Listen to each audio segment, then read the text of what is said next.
Your name and what kind of art you do. So my name is Victor Escara. I do folk art, I guess. And where are you originally from? Originally from Atlanta, Georgia. Okay. And how did you get started as an artist? Was there a person or event that inspired you? Yes. Somebody gave me a bunch of sheet. So I'm a music teacher. It's my main profession. Somebody gave me a bunch of sheet music for the flute. I'm a guitar teacher mostly.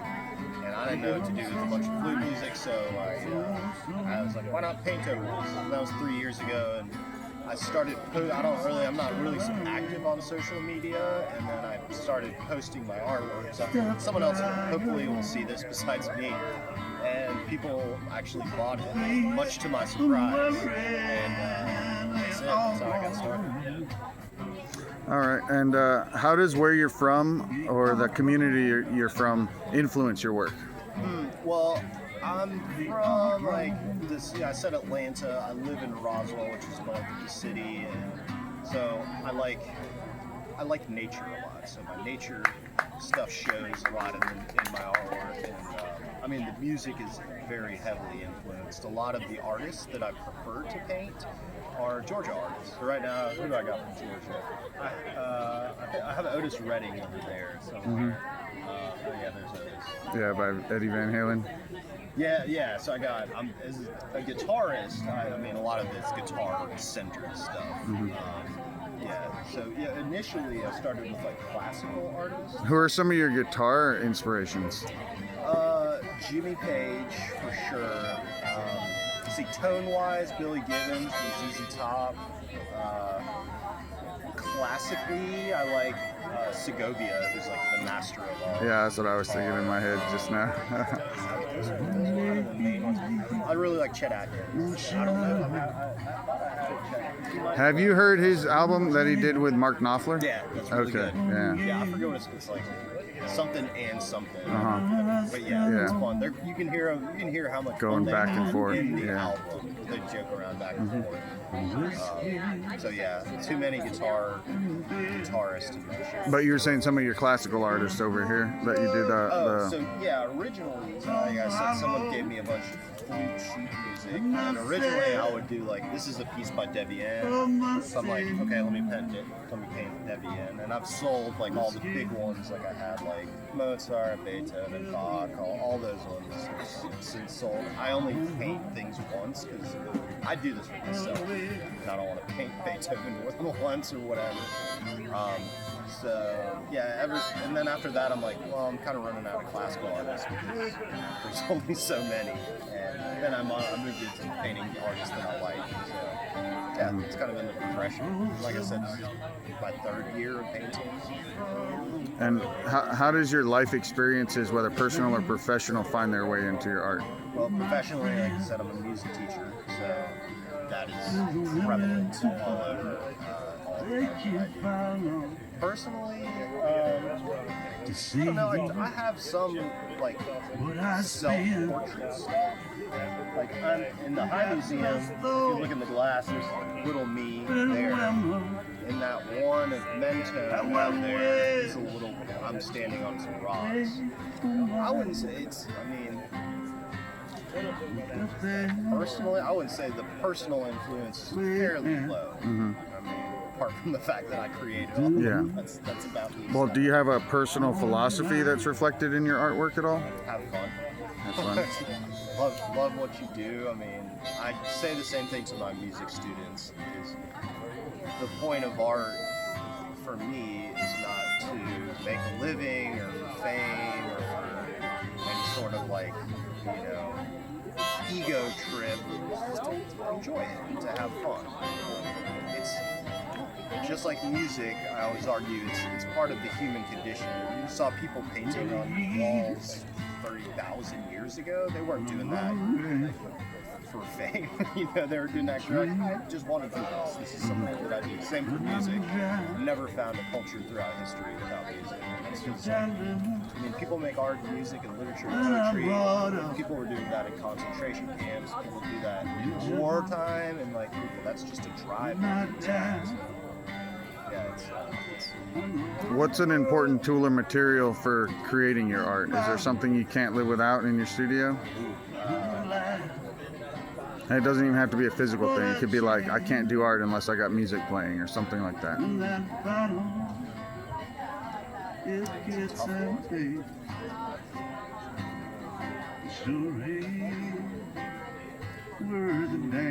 I would say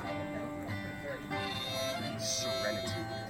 Like, I'm not gonna make art if I'm angry, or I'm not gonna make art if, like, yeah, there is a certain level of inspiration, but a lot of times for me, the inspiration comes like halfway, where I'm like, oh wow, like there's something here. So yeah, I just need to be in a calm place, and again, like that typically increases, because like a big part of me doing art in the first place is because it's just very simple. As a musician, I have high standards for myself because I've been doing it for a long time, but my expectations as a visual artist are very low. So I'm like, it's very zen to just be like, all I gotta do is draw this next line and that's it. And that little serenity that comes with it, comes from it, that's a necessary component. Yeah.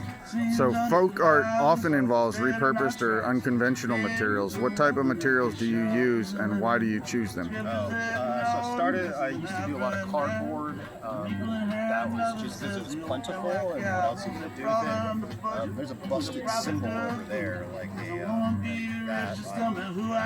If there's something that's cool, I forget. Oh, that box right there. I actually bought some art in New Zealand and they shipped it back to us. And I'm like, what better purpose for a box that shipped art than to make more art? So, yeah, I'm not particular to anything. Say something durable is something that I've come to learn.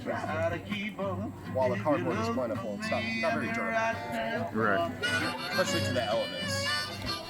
Is there a type of or time of day that you prefer to create your artwork? Just whenever it comes to you? And how did you become involved with the Finster Fest in Paradise Garden? My love for folk art naturally brought me here because I'm like, oh wow, like, Howard Finster is right, this is an hour and a half away from this guy's a legend. So came here, and I got in with the community, and I was very surprised. This is my third year at Finster Fest. I was surprised to get the invite, and to this day I still am. I'm flattered.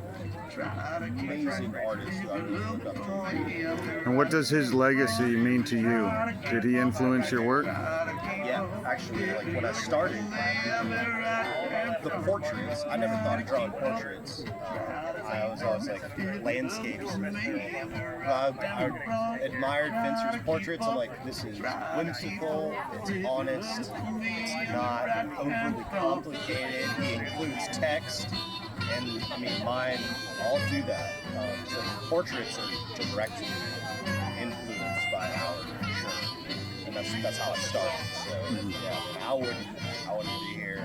I wouldn't have started painting and selling without Howard Finster. Yeah.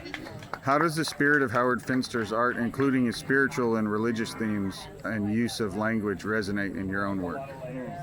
Well, language, just the presence of text in a work of art. A lot of his Bible quotes and stuff like that. Yeah, as far as the subject matter, I've branched out. Like I have Four Horsemen of the Apocalypse. I've done some like heaven and hell stuff. So like biblical stuff, I'll mess with a little bit. Are you spiritual or religious, or would you consider yourself more spiritual than religious? I grew up Catholic, but I don't practice Catholicism anymore. I read a lot of like Eastern philosophical spiritual stuff. So that's pretty much it. And this might be a little off subject and you don't have to answer, but within recent events in the news, you said a professor at a school. Yeah, and an HBCU, Yeah. had a lockdown. Yeah, how does the recent events in the news, how does that make you feel personally? Scared. Scared just because it's a lot of hate, and I've been talking with a couple other artists here. Recent events kind of come up. They're like, well, with everything that's going on, that sort of thing. And I'm very happy that as an artist, like, for just 2 days, we don't really have to think about that here. It's not shoved down our throats. So I would just say, recent events make me scared, and not necessarily for my own personal safety, but more for like love, equality, people getting along, and for the arts. I mean, the arts are always the first on the chopping block when it comes to funding. As a professor, I'm always like, we're going to go well before science fitness. Right. So funding wise. Yeah, I was talking to another artist here, and he was saying how, you know, when people are not in a mood to be happy, I guess would be the word he used, and not have that disposable income, it affects artists, you know, because that's a lot of, you know, art is being able to afford that artwork, or you know, as an artist, express yourself and how you truly feel. There's free speech implications on what's going on. Artists are always going to create. That's never going to stop. But I think the purchasing end, that's something different. That'll take longer.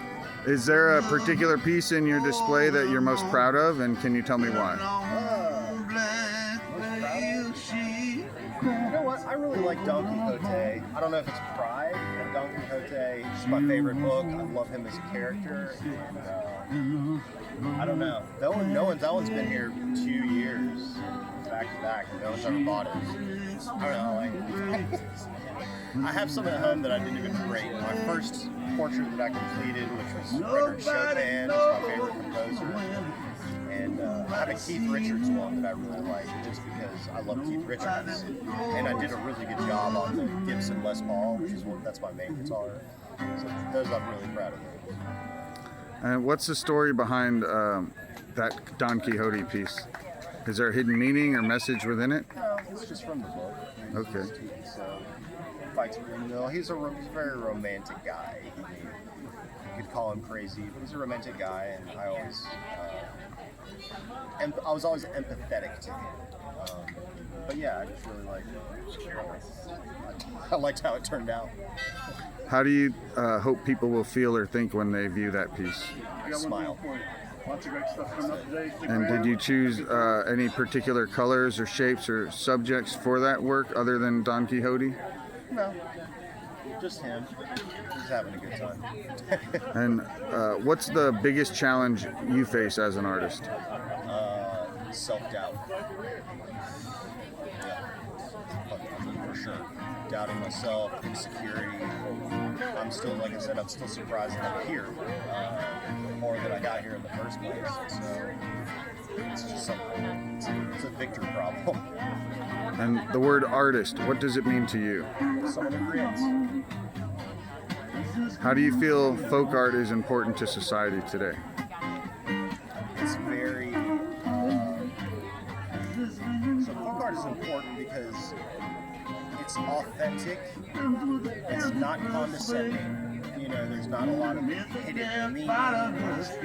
It's accessible to everyone. You know, but if you're buying art, like, folk art's cheap compared to contemporary art. But if you're an artist, you know, like Howard Finster, his work and his ideas, Howard started painting. He's like, he didn't think he could. He's like, I can do this. He did it. And so it's just inspirational, and it's like, it's American. I always tell my friends, some of my friends are in contemporary arts, and some French guys, but this is American grassroots stuff. You look at Bill Traylor, it's like, this is from the ground, from the earth. It's like the blues of art. Exactly. Yeah. And so that's some of my favorite, it's my favorite genre of music, ultimately, and that's what folk art is. Do you have any advice for aspiring folk artists? Keep doing it. So everyone, I mentioned the insecurity thing. I talk to the artists around here who've been here a long time, and I'm like, I don't know what I'm doing. Nobody does, but keep doing it. Just do what makes you happy. If Howard Finster was here today, what do you think he'd add to the garden next? I don't know. I have no idea. That's a tough one. I'm wondering if he even knew what he would add to the garden there. He was just waiting to be inspired by something, right? I mean, if you look in his workshop, he had a lot of irons in the fire, whatever the phrase is. He had a lot of stuff in the oven, balancing a lot of plates. One of those parallels of work. I don't think he knew. Now, this next question doesn't really get on with the older generations as much as the younger generations. Okay. But if you were the lead character in a video game set in Paradise Garden, what would be your mission?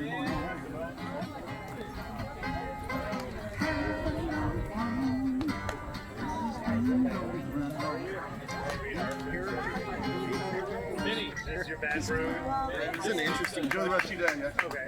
I would say, I don't know, locate 30 angels or something like that. Okay.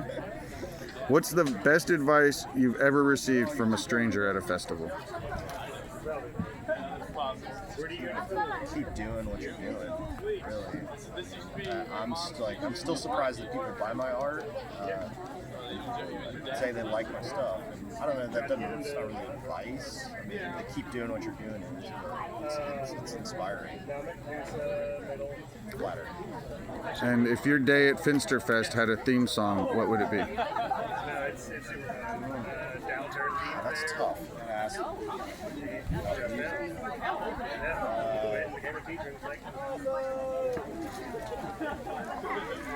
I don't know.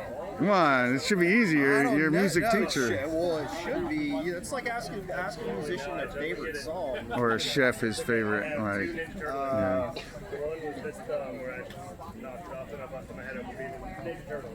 Would it be Cashmere? One day, it gets hot, maybe past 3, 4 p.m. Yeah. Once the sun gets over it.